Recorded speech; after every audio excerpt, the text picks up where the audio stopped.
Hello again. Yeah, I caught a little bit of Chef Smith, and he's talking about what's going on in Iraq, and none of it's good. No, the ISIS, the new organization, these guys are like really whacked, but so are the rest of Al-Qaeda's nuts. They're all nuts.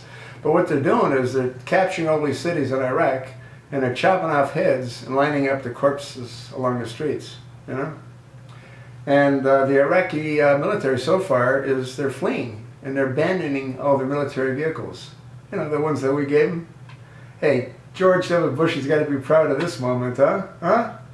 You know what's amazing is we couldn't leave Iraq alone. Now, Saddam Hussein was nuts. There's no two ways about it. And his sons were crazy. But what did they hurt? You know, they might have killed, I don't know, a couple of hundred people a year versus a couple of 100,000. If not more, have been killed since Bush decided to go attack Iraq. Again, when he did that, he opened up Pandora's box, and nobody can close it. So you had the Pentagon say they're drawing up plans, and they're going to give it to the chosen one, and it'll be his decision. That's like going to a gynecologist when you got a toothache. He can't help you. This guy's a complete moron. He can't think, he can't talk. He's had major brain surgery. And you're going to ask him what we should do with Iraq, huh? Yeah. Well, you know what else Obama said? Well, you know, they're going to have to look after themselves. You know, I mean, it's time to look after themselves. Hey, they didn't ask to have the United States invade their country. They were doing pretty darn well with Saddam. Saddam was crazy. He killed a few here and there. Is that anything in comparison to what we've killed? Yeah, so you go screw up their country, worse than it was screwed up, and then you tell them to go look after themselves. The only thing you can do is send over a couple of B-2 bombers, drop a couple of small nukes, real small, and ask them if they want to stop or they want to keep playing the game. You cannot win a war against an enemy that looks forward to death. You didn't learn that in Vietnam. You didn't learn that when the Russians spent 10 years and tens of thousands of their military spilled their blood in Afghanistan. And you didn't learn it after almost 14 years of war. You politicians are all jokes. You should send your own sons and daughters on the front line. And you should ask them to do what we ask our military to do, which is follow idiotic rules of engagement that General George Petraeus was asked to implement. You're all nuts. Iraq will be lost to the Sunnis. It's not going to stop.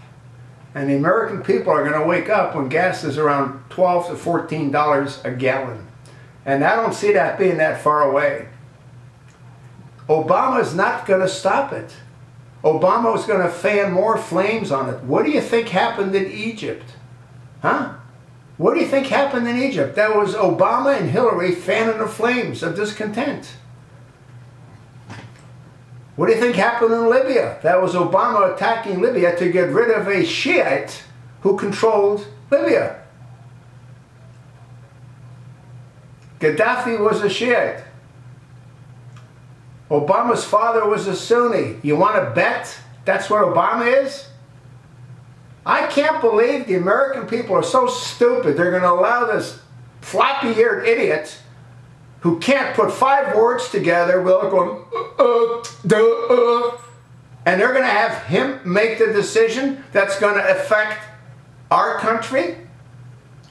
You got to stop, folks. This guy is a joke. And you notice all this is coming to a head. When? On the 13th of June. Friday the 13th. That just happens to be the same day that the Sergeant Bowe Berdghal returned from Germany. It's crazy, folks. It's one nightmare after another.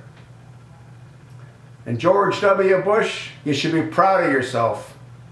You had no damn business going in there and doing what you did to Saddam Hussein. He didn't have weapons of mass destruction. You had no right to attack that country, none. And what are you doing? Well, you're living a nice, comfortable life at Crawford, Texas. You host the Warriors every year because you're guilty conscience for what you've done to tens of thousands of them. For nothing. And this idiot Obama, what's he going to do? He's going to pull the troops out of Afghanistan. Oh yeah, because he said he would. Just like he said he's going to close Guantanamo. The guy is a moron. You presidents are all jack-offs. That's what y'all are. You haven't got a goddamn clue what the hell you're doing. None of you do. Members of Congress. You're all dead wood, for Christ's sake. You're dead wood. You're dead between the ears. Carl Levin, the senator from Michigan. That idiot McCain. You know why he walks like this? Because he's an idiot. When he bailed out of his jet, he didn't protect his arms and a wind blast broke his shoulders. He was never tortured. Why do you think they call him the songbird of the Hanoi Hilton? Because he was tortured?